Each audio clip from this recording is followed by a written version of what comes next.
কিভাবে কি হলো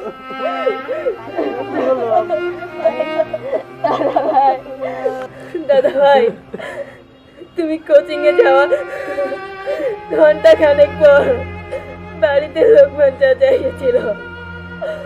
বাবার কাছে যে ৮,০০০ টাকা পাওনা ছিল, ওই টাকার জন্য বাবাকে অনেক উল্টো পাল্টা কথা বলেছে। আর যাওয়ার বেলা বলে গেছে বাবা যদি পাওনা পরিশোধ করতে না পারে তাহলে নাকি ওই টাকা আমাকে দিয়ে ওসুল করাবে। আর এই কথা শুনে বাবা, দাদা ভাই, আমাদের কি হবে দাদা ভাই? আমরা কি করবো?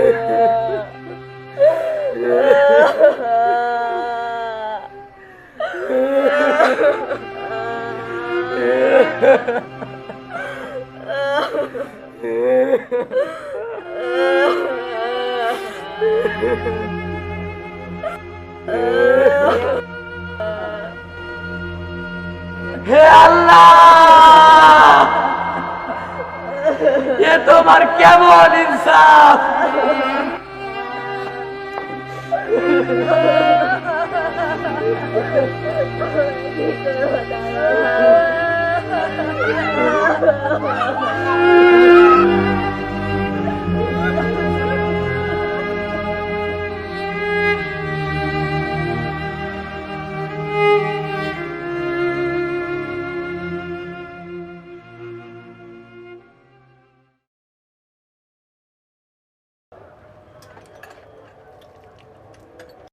আজকাল কাম করো।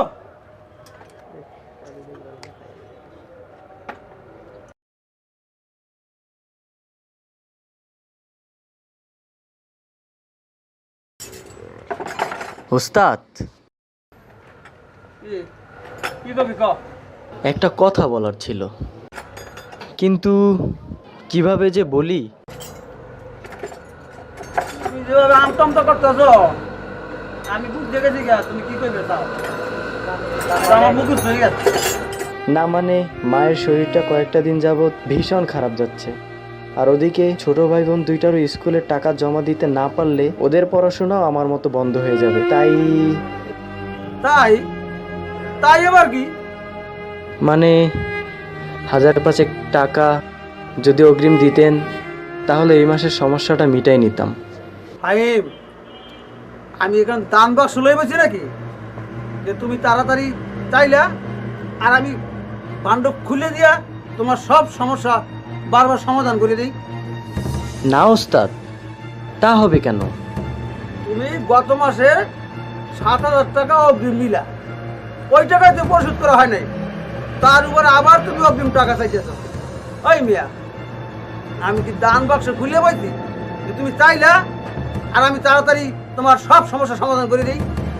মিয়া, দয়া করেন ওস্তাদ, এইবারের মতো দয়া করেন। আমার এইটুকু উপকার করলে তো আপনার সম্পদ কমে যাবে না। কি কইলা? মিয়া উপকার লইতে চললো, আবার আমার জ্ঞান দিতে আসো?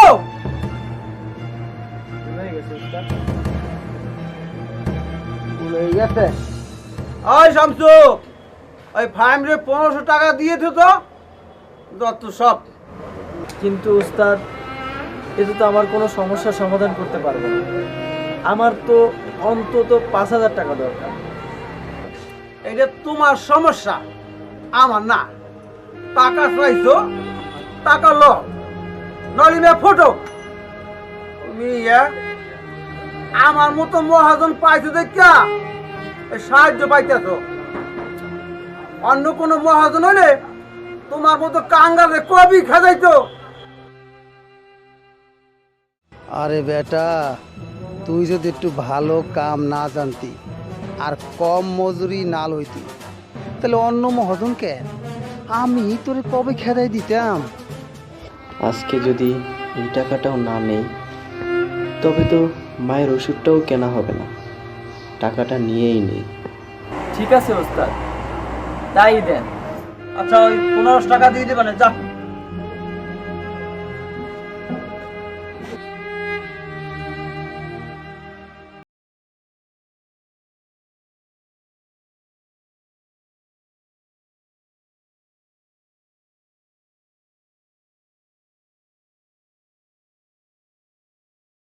দেখাই যায় না মেয়া। হ্যাঁ, আপনারা দেখা মানে আকাশের চাপ পাওয়া। কি অবস্থা বলেন? সুলতান ভাই এভাবে কেন বলছেন? তো কিভাবে বলবো ভাই, আপনি বলে দিন আমাকে। আমার তো ভাই আবার বাবার টাকশাল নাই যে আপনাকে হাজার হাজার টাকা বাকি দিয়া আমি দোকানটা খালি করে দেই। হ্যাঁ, মিয়া, না ভাইয়া, বিষয়টা আপনি যেভাবে নিচ্ছেন আসলে ব্যাপারটা তা নয়। আমি তো জানি আপনি আমার জন্য অনেক করেছেন, আপনারও সীমাবদ্ধতা আছে, কিন্তু আমি সত্যিই নিরুপায় সুলতান ভাই। ফাহিম ভাই, তুমি কিছু মনে করো না। আচ্ছা, আসলে কি আমার দোকানের যে অবস্থা তাতে আমার নিজের ব্যবসার যে অবস্থায় মাথাটা ঠিক নেই ভাই। এখন দোকান চালাতে গিয়ে বুঝছো যে অবস্থা, এখন ধার দানা করে খুবই বিপদগ্রস্ত অবস্থা আছি। আমি তোমাকে বাধ্য হয়েছে বলার জন্য ভাই। না ভাইয়া, আমি কিছুই মনে করিনি। আসলে আপনার মতো দু একজন আমার পাশে না দাঁড়ালে আমার যে কত আগেই আত্মহত্যার পথ বেছে নিতে হতো তা মনে হয় আল্লাহই ভালো জানেন। ঠিক আছে ঠিক আছে ভাই, এখন আর মন খারাপ করো না আমার কথায়।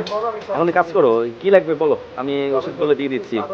আর তবে যতটুকু পারো আমার একটু টাকা পয়সা পরিশোধ করে ব্যবস্থা করো না ভাই। বোঝো তো ভাই, আমি তো ব্যবসা করে খাই ভাই। ঠিক আছে সুলতান ভাই, আমি আপ্রাণ চেষ্টা করব আপনার সব বকেয়াগুলো পরিশোধ করে দিতে। এই নেন প্রেসক্রিপশন।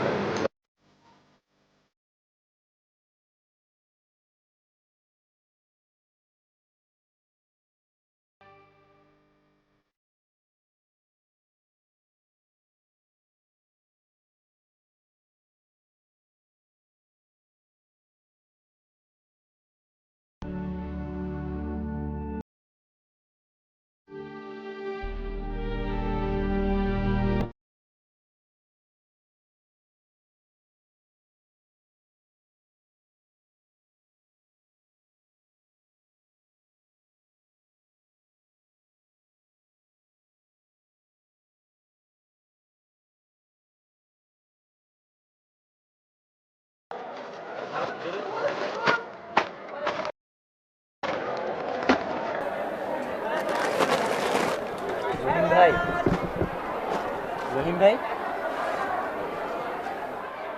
আরে ফাহিম যে, কেমন আছো? আছি, আপনাদের দয় কোনো রকম ভালো আছি, এই আর কি। তা কি লাগবে বলো বলো ভাই। লাগলে তো ভাই অনেক কিছুই লাগে, কিন্তু আপনার আগের টাকাটাই তো এখন পর্যন্ত পরিশোধ করা হলো না। নতুন করে কি ঋণ বাড়ানো যাবে? সব কিছুই অল্প অল্প করে দিয়ে দেন। কি যে বলো ভাই, আমার ভাইকেও দেখি তোমাকেও দেখি। আজকের জামানায় তোমার মতো মেধাবী পরিশ্রমী ছেলে দেখি খুঁজেই পাওয়া যায় না, পাওয়া তো দুষ্কর। আসলেই ভাই, আপনি, সুলতান ভাই আর মেঘনাপুর মতো মানুষগুলো আমার জীবনে না থাকলে আমার যে আরো কত খারাপ অবস্থা থাকতো তা শুধুমাত্র আল্লাহ তাআলাই ভালো জানেন। ইমন, মালগুলা কি রেডি হয়েছে? দে।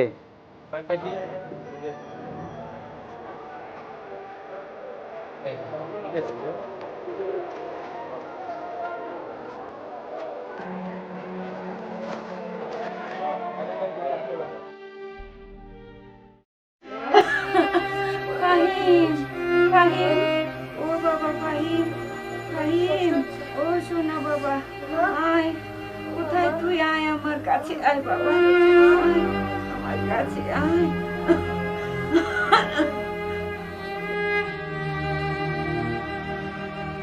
মা, ও মামা, তোমার খুব কষ্ট হচ্ছে? মা, মা, মা, মা, তোমার কি হয়েছে? মা, মা। দাদা ভাই, ও দাদা ভাই, শুনছো? মা তোমাকে ডাকছে, তাড়াতাড়ি ভেতরে এসো।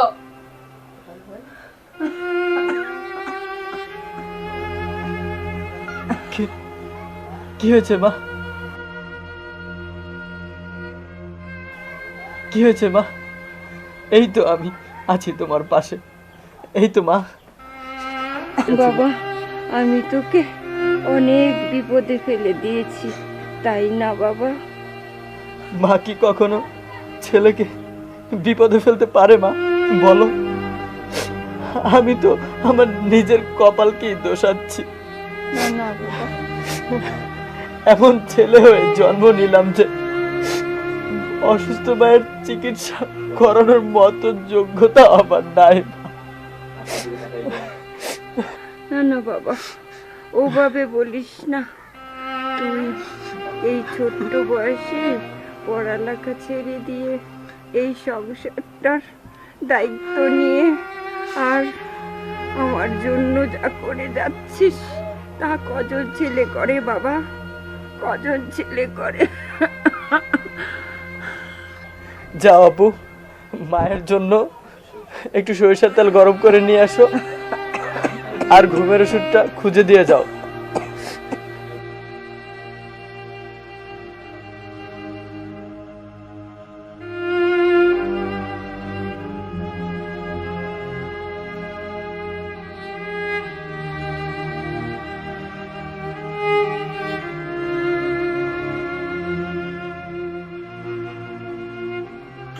ভাই, চুপ চুপ, বুঝেছি আমি, বুঝেছি।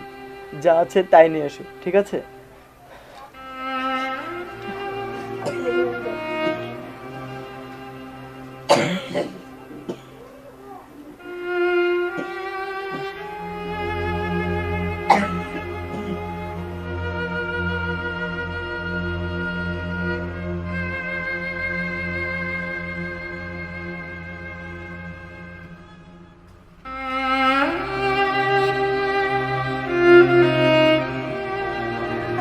আরে এখনো তেলও তো নেই, কি করি?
বাবা, তুই আল্লাহকে বল যেন আমাকে তাড়াতাড়ি নিয়ে যায়, যেন আমার মরণ হয়। তোর এত কষ্ট, এত যন্ত্রণা আমি আর সহ্য করতে পারছি না বাবা।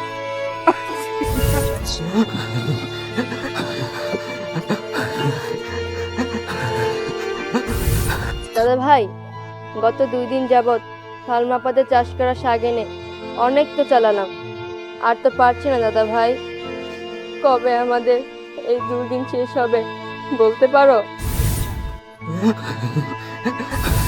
দাদা ভাই, হেড ম্যাডাম বলে দিয়েছে কালকের মধ্যে যদি তুমি আমাদের স্কুলের সব পাওনা শোধ করে দিতে না পারো, তাহলে আমি আর আপনি যেন স্কুলে না যাই।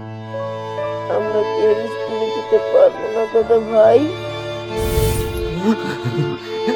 দয়া করেন উস্তাদ, দয়া করেন আমাকে চাকরিটা থেকে বাদ দিয়েন না। আমাকে এই চাকরিটা থেকে বাদ দিলে মা ভাই বোন সবাই মিলেই আমরা না খেয়ে মারা যাব। দয়া করেন উস্তাদ, দয়া করেন। ধর মিয়া, তোমার মতো কাঙ্গাল রান পারতে পারবো না। তুমি অন্য জায়গায় যেতে চেষ্টা করো, যাও মিয়া, বাইরে আমার দেশ থেকে।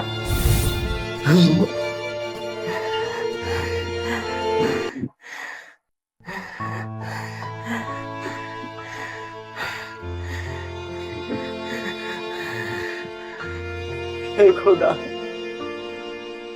জানি আমি আজ যা করতে যাচ্ছি তা ঘোরতর অপরাধ, কিন্তু আজ আমাকে তুমি এমন এক পরিস্থিতিতে ফেলেছ যেখানে আমি আমার অসুস্থ মায়ের প্রাণ বাঁচাতে হিমশিম খাচ্ছি। ছোট ছোট ভাই বোনদের স্কুলের ফি না দেওয়াতে স্কুল থেকেও বের করে দিচ্ছে। দুবেলা দুমুঠো অন্ন জোগাড় করে ওদের মুখে তুলে দেওয়ার সাধ্য আমার নাই। একমাত্র সম্পর্ক আমার চাকরিটাও হারালাম। এত কিছুর পর এই অভিশপ্ত অভাবের জীবনের বোঝা আমি আর বয়ে বেড়াতে পারছি না। তুমি আমায় ক্ষমা করো খোদা, তুমি আমায় ক্ষমা করো খোদা, তুমি আমায় ক্ষমা করো।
শোনো সকলে, এই চোরটারে পুলিশে দেওয়ানোর কোনো দরকার নাই।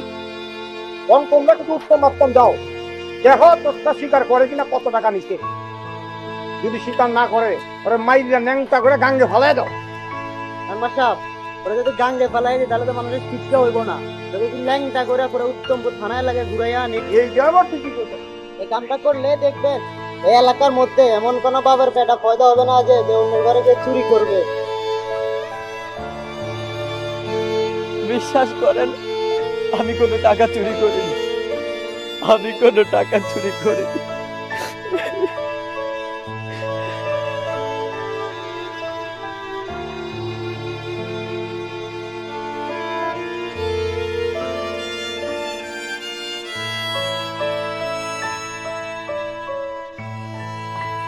মেম্বার, এই মেম্বার, তোমার এত বড় সাহস, তুমি সমাজের কাউকে না জানায় তুমি বিচার চালিয়ে শুরু করছো। আমারও তুমি জানানোর প্রয়োজন মনে করলা না? চেয়ারম্যান সাহেব,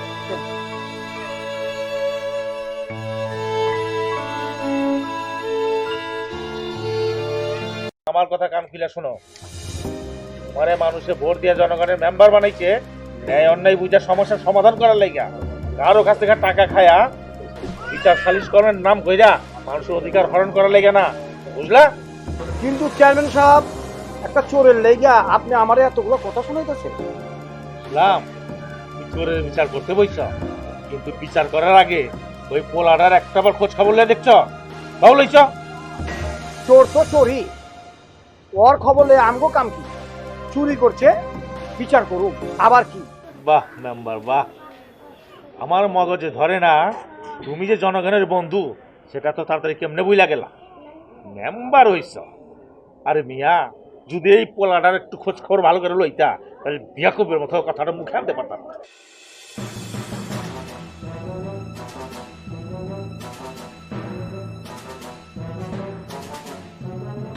আসুন আসুন সাহেব, আসুন। মেঘলা আপনাকেও খবরটা দিয়ে খুবই ভালো কাজ করেছে। আপনারা কি মানুষ নাকি পশু বলতে পারেন? চেয়ারম্যান সাহেব, আপনার মতো একজন বিচক্ষণ লোক থাকতে এই গ্রামে এই ধরনের একটি নৃশংস ঘটনা ঘটে গেল, এটা আমি মেনে নিতে পারছি না। ওসি সাহেব, আসলে দুঃখিত বলা ছাড়া আপনাকে আমি আর কোনো মন্তব্য করতে পারছি না। ফাহিমের মতো ছেলে একটা এভাবে ভুক্তভোগী হবে ভাবতে আমার গা শিউরে উঠছে। আপনারা সবাই শুনে রাখুন, চোর ফাইম না, চোর আমরা সবাই। তা না হলে ফাইমের মতো মেধাবী ছাত্র কেন চুরি করতে আসবে? আমরা যারা সমাজের বিত্তশালী, নিজেদের আখের গুছানো নিয়ে ব্যস্ত, সমাজে অনেক ফাইম রয়েছে যারা তাদের মেধার বিকাশ ঘটাতে না পেরে চুরি, ডাকাতি, রাহাজারি, মাদকাসক্তির মতো ভয়াবহতার দিকে ধাবিত হচ্ছে। এবার ভেবে দেখুন তো, সমাজের ফাইমের মতো অসহায় মেধাবী তরুণ চোর নাকি আমরা চোর? মেঘলা, তুমি একদম ঠিক বলেছ। আসলে দোষটা ফাইভের মতো যুব সমাজের নয়, দোষটা আমার বা আমাদের মতো প্রতিষ্ঠিত জনসমষ্টি যদি ফাইভের মতো উঠতি মেধাগুলোকে সঠিক কাজে লাগাতে না পারি, তাতে ওদের তো কোনো দোষ নেই। আর তাই এই পরিবর্তনের সূচনাটা আমি আমার নিজেকে দিয়েই করতে চাই। চেয়ারম্যান সাহেব, ঠিক বুঝলাম না ওসি সাহেব, আপনি কি করতে চাচ্ছেন? আমি কলেজের প্রিন্সিপাল ও মেঘলার মুখে ফাইভের পরিবারের সম্পর্কে সব খবর জেনেছি এবং ওর মেধার সম্পর্কেও জেনেছি।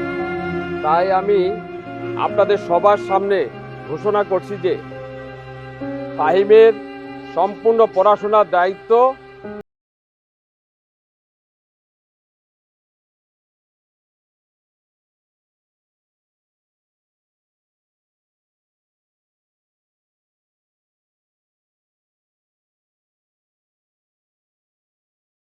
উপস্থিত আছেন, আশা করি আমার সাথে সবাই একমত হয়ে ফাহিমের ছোট ভাই বোনের বিনা বেতনে লেখাপড়ার আবেদন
এই সমাজটা নয়, এই দেশটাও সত্যি সত্যি সোনার বাংলা হয়ে গড়ে উঠবে।